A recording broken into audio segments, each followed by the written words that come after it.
સવારે વાત કરી હતી ને કે દરેક પુરાણોની અંદર, દરેક શાસ્ત્રોની અંદર કોઈ ગર્જના કરતું કોઈ શાસ્ત્ર હોય તો એ છે શ્રીમદ ભાગવતજી.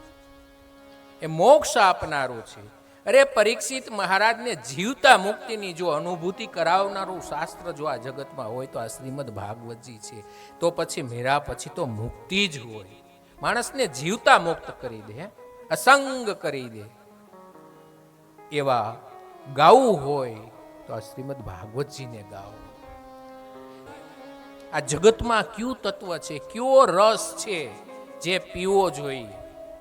પહેલા શ્લોકની અંદર કોનું ધ્યાન કરવું જોઈએ, બીજા શ્લોકની અંદર કોને ગાવું જોઈએ તો કે શ્રીમદ ભાગવતજીને ગાવું જોઈએ.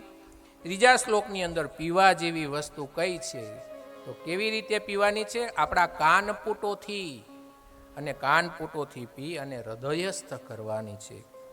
એમ આ ભાગવત રૂપી ફળને કોઈએ ચાંચ મારી હોય તો એ સુખદેવજીએ મારી છે.